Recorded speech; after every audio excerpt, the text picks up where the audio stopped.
I've only briefly mentioned this story because it's still kind of developing every day, it seems. But it's just, I want to talk about it. It's one of the weirdest cases I can recall seeing, the missing persons case of Nancy Guthrie, the mother of Savannah Guthrie, from the Today Show. She went missing on the 1st of February. Police say that there was foul play involved. They found, blood at the scene. You had footage of the suspect that they took him a while to find, which was also strange, tampering with the Nest doorbell camera. You see there with the glove on, and obviously trying very hard to conceal his identity there. President Trump has been supporting the investigation, although he has made clear he's not like a huge fan of Savannah Guthrie, as he does in only the way that Trump can communicate. But he said that he was threatening the kidnappers with the death penalty if Nancy Guthrie was not returned alive. And I'm not an expert in this, so I decided to bring on an expert in this. Jonathan Gilliam is a former Navy SEAL, FBI special agent, and federal air marshal. He's also the author of the best-selling book, Sheep No More, The Art of Awareness and Attack Survival, along with its 2 other workbooks. Thank you for joining me. Good to be here. Am I wrong that it's just such a strange situation? There's a lot that's very strange. Everything about it. I really want you all, I'd love to see Glenn Beck dive into these cameras, the Nest camera. Just to start off with that, first of all, the Nest camera, Ring camera is the same, had a commercial at the Super Bowl. And this stuff is being recorded and stored even if you don't subscribe. Right. I think that's probably one of the biggest stories that will come out of this once it's all solved, if media wants to cover this. That alone, I think, it shocked me. Now, when you look at everything else, the way the sheriff handles this, he falls in a long line of succession of sheriffs and chiefs of police that have terrible, terrible press conferences and then seem to know nothing about leading task forces, Right. So it's kind of been that way from the beginning with this individual and with this sheriff. He said things, and then a week later he says another thing. It's totally opposite from it. Yesterday he said that the family was cleared, yet there's no known suspect. There's suspects, I guess, now, but no, he hasn't identified or proven guilt of anyone, so I don't know how he can rule them out. Right. It's an emotional statement, not a statement of fact. The biggest one I saw today, though, was that in Savannah Guthrie's book, and she reads it, an audiobook, she talks about a game that she used to play with her aunt, that her mother's sister, who's much older than she is, but she would come and kidnap them when they were young kids.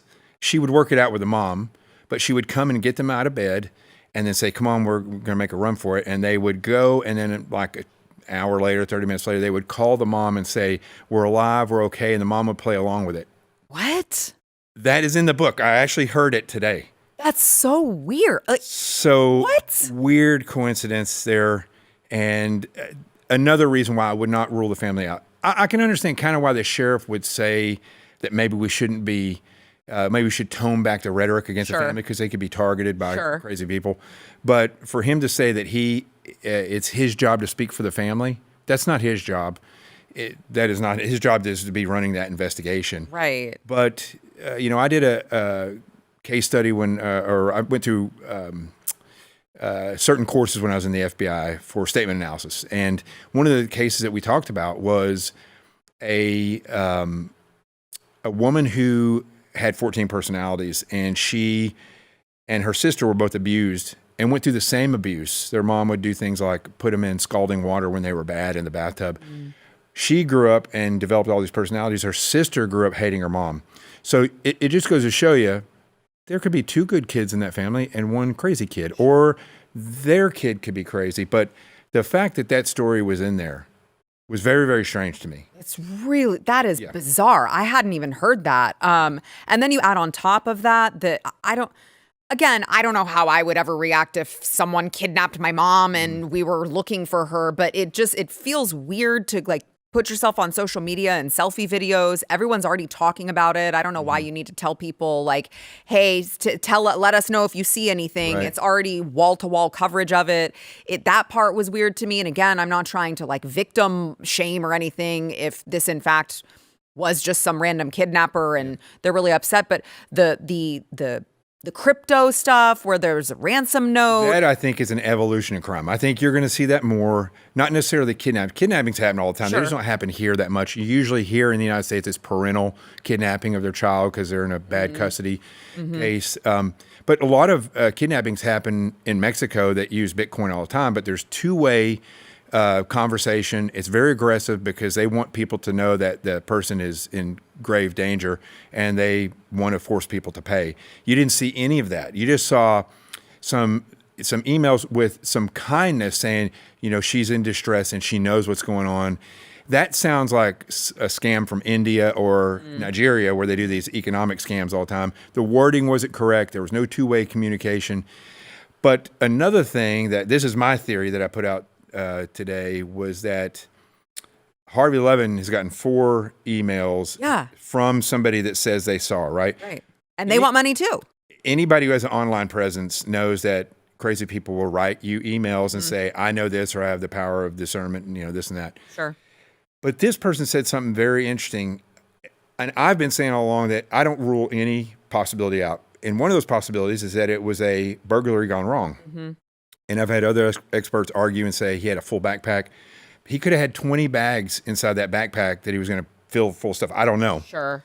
She could have woken up right after he got in the home and he could have injured her or killed her and then sat for 40 minutes trying to figure out what to do. But the guy who's writing Harvey Levin said something in the last email that he's afraid to come forward because he has a record because he had been incarcerated for burglary before.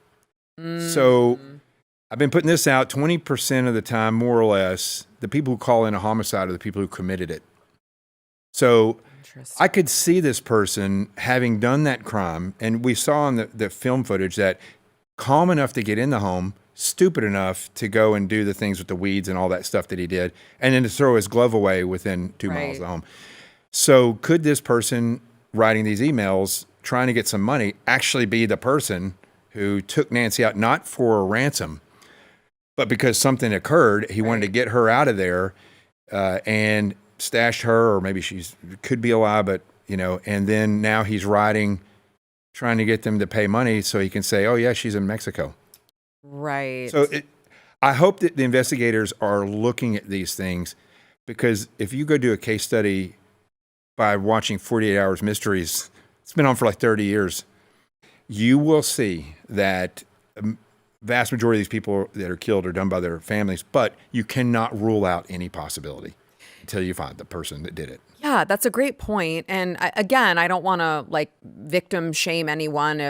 I can't imagine being in that position, but I did see the investigators were still, weeks later, they go back to the sister's house and they're taking pictures inside the sister's house. And then you're like, what? And then they set up that tent at one point, the white more stuff in there. Yeah. Yeah. So, I know you mentioned, 48 hours. I used to watch the first 48 all the time. Yep. And, they tell you the first 48 hours are the most crucial of the investigation. And it's been so many weeks now. This woman was on medication to keep her alive, they say, that she didn't take. What does your gut tell you? Obviously you don't know, you're not a psychic, but what does your gut tell you whether or not she's still alive? Well, I would say the possibility is she's alive is still there, and they need to treat the investigation as such. But I would say statistically, and looking at her age and her health and the fact that she was bleeding or she was dropping blood. See, if you're injured and your heart's still pumping, you're going to be bleeding. But if you were injured and you're now dead, your heart is no longer pumping. So blood may drop, but it's not going to be, you're not bleeding profusely. So it could have been that she was already deceased and he moved her, and that's why you see droplets versus, blood dripping in a stream of blood. So I would say that in all likelihood, she may not be alive, but the investigation has to be treated as though she is. And that's probably why you see the hostage rescue team there. Yeah. Because especially if she's over the border, if they found out, they're going to deploy and they're going to do what they can to rescue her. So people that did this, if it was a kidnapping, they should be fully aware of what they're going to reap. They've sowed something really bad. Yeah. Sounds to me like they need to hire you to come I wish they would. That'd be great. come help them. Jonathan Gilliam, thank you so much for your expertise and time. Make sure you check out this guy knows what he's talking about. Okay, so check out his book, Sheep No More, The Art of Awareness and Attack Survival, along with the official workbooks that you see there, available wherever books are sold. Come back soon. I will. Thank you. If you like this clip and you want to see the full episode, click here. And if you want to subscribe to the channel, come on, you know you do. Click here.